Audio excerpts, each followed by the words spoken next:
तो दोस्तों आज की वीडियो में हम बात करेंगे इजराइल में चल रहे वॉर के बारे में और समझने की कोशिश करेंगे कि आखिर ये वॉर क्यों हो रही है और इसकी मेन जड़ क्या है, जिससे आपको इस मुद्दे को समझने में आसानी होगी। तो चलिए शुरुआत से शुरुआत करते हैं कि आखिर इतने बड़े झगड़े की मेन वजह क्या है। आज आपको पता ही होगा कि इजराइल में वॉर चल रही है जो स्टार्ट हो गई थी 7 अक्टूबर 2023 को।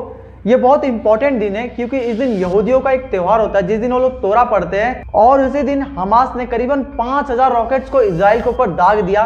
लेकिन इजराइल का जो आयरन ड्रोन सिस्टम था उसने कई रॉकेट्स को हवा में ही तबाह कर दिया। एक बहुत बड़ा हमला था जिसमें कई लोगों की जानें गई, जिसकी वजह से इजराइल के प्रधानमंत्री ने काफी नाराज हो गए, उन्होंने वॉर डिक्लेयर कर दिया। अब देख लीजिए, वॉर एक ऐसा शब्द है जो तभी कोई कंट्री वाले यूज करते हैं जब बहुत बड़ी विपदा आई रहती है। वॉर एक ऐसे हालात को पैदा कर देता है जिसकी वजह से दुनिया दो हिस्सों में बंटने में मजबूर हो जाती है। अब बात करते हैं इस घटना के पीछे के पूरे रीजंस के बारे में, जिसके लिए हमें समय में बहुत पीछे जाना पड़ेगा।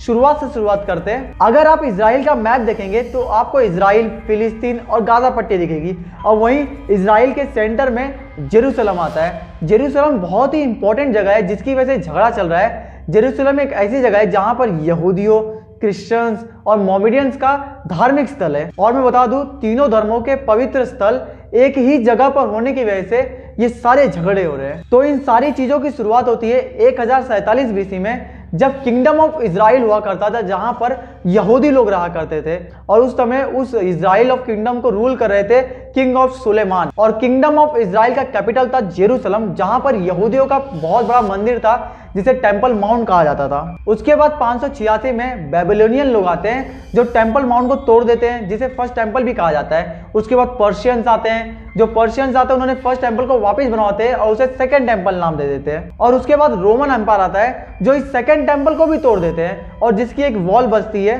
और उस टाइम पे जब रोमन एम्पायर आया था तो यहूदियों के ऊपर बहुत जुल्म होते थे, जिसकी वजह से वो यूरोप के देशों की तरफ भाग जाते थे क्योंकि वो करीब पड़ता था। लेकिन कुछ यहूदी वहीं रह गए थे इजराइल में और उनमें से किसी एक यहूदी के घर में जीसस क्राइसिस होता है। और जीसस क्राइसिस होने के बाद जब वो बड़े होते हैं तो उनकी खुद की एक अलग सोच होती है जीसस की, जो लोगों के बीच में फैलाना शुरू कर देते हैं। जैसे कि आप समझ सकते हो, मैं आपको आसान करता हूँ इस चीज को समझाने के लिए।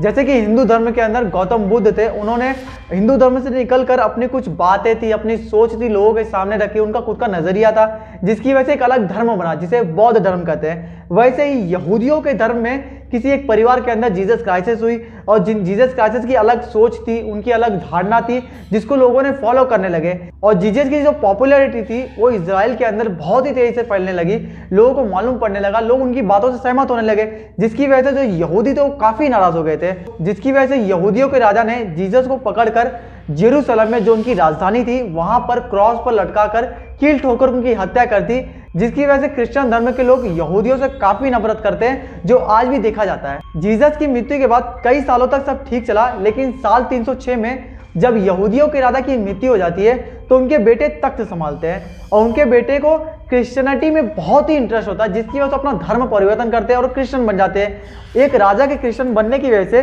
पूरे राज्य के अंदर लोग क्रिश्चियन धर्म को अपनाना शुरू कर देते हैं, जबरन लोगों को धर्म परिवर्तन कराया जाता है, जिसकी वजह से यहूदी वापस देश छोड़ के भागने में मजबूर हो जाते हैं। और उसी टाइम पर यहूदियों की बहुत मृत्यु हुई थी, करीबन बहुत लाखों यहूदियों को उस समय मार दिया गया था उनके धर्म परिवर्तन करने के नाम पर। और हर बार की तरह बहुत यहूदी यूरोप के देशों में भाग जाते हैं। उसके बाद जीसस क्राइस्ट को जहां मारा गया था जेरूसलम में, वहां पर उनका पहला मंदिर बनता है चर्च ऑफ द होली। और ये चर्च टेंपल माउंट से करीबन 2 किलोमीटर की दूरी पे ही था। और टेंपल माउंट वाले जो पूरे एरिया को यहूदी लोग तो टेंपल माउंट कहते हैं, लेकिन वही मुसलमान लोग उसे हरम अल शरीफ कहते हैं। और इसके पीछे की वजह यह है कि 638 एडी में जब रोमन एम्पायर को हराया जाता है तो वहां पर अरब आर्मी ऑफ उमर आती है। अरब आर्मी के कंट्रोल में जब वो एरिया आता है जेरूसलम का, जहां पर ज्यूज का सेकंड टेंपल था, वहीं पर वो लोग डोम ऑफ द रॉक बनाते हैं और अल अक्सा मस्जिद बनाते हैं। ऐसा इसलिए होता है क्योंकि मुसलमानों के जो लास्ट पैगंबर थे, नबी जो थे उनके, मोहम्मद पैगंबर साहब, उनका कहना है कि उन्होंने वहां पर जहां पे अल अक्सा मस्जिद बनाई गई है वहां पर उन्होंने नमाज पढ़ी थी और डोम ऑफ द रॉक के ऊपर पैर रखकर वो जन्नत की तरफ रवाना हो गए थे, जिसकी वजह से मुसलमानों के लिए वो तीसरी सबसे पवित्र जगह है मक्का मदीना के बाद। और ये सारी चीजें 37 किलोमीटर के एरिया के अंदर ही हैं, जिसकी वजह से धार्मिक रूप से बहुत ही इंपॉर्टेंट जगह है, जिसे मुसलमान लोग हरम अल शरीफ कहते हैं, जूडिस के लोग टेंपल माउंट कहते हैं और 2 किलोमीटर की दूरी पर क्रिश्चियंस का वो मंदिर है। सोचिए, 2 धर्मों की शुरुआत वहीं से हुई है और एक धर्म की तीसरी सबसे पवित्र जगह वहां पे है। इसी वजह से ये चीज़ें इतनी कॉम्प्लिकेटेड है और जिसकी वजह से आज तक इस चीज़ के बारे में कोई समाधान नहीं निकल पाया है और इजराइल इसकी वजह से कई जंगें लड़ता रहता है हमेशा।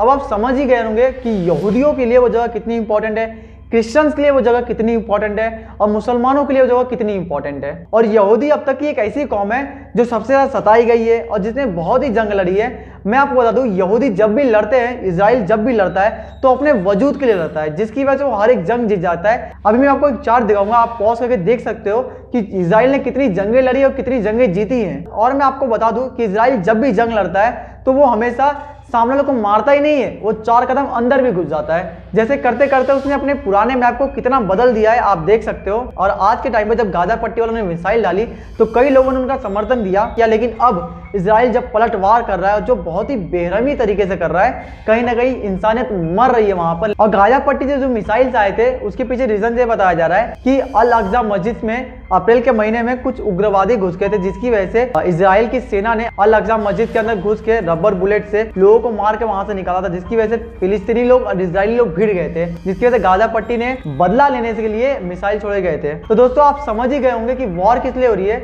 तो मुझे ये नहीं जानना है कि किसकी गलती थी किसकी गलती नहीं है, इतने सालों से जंग हो रही है, रुका जा सकता है कि नहीं जा सकता है। कमेंट बॉक्स में अपनी राय बता देना कि तुम इस बारे में क्या सोचते हो।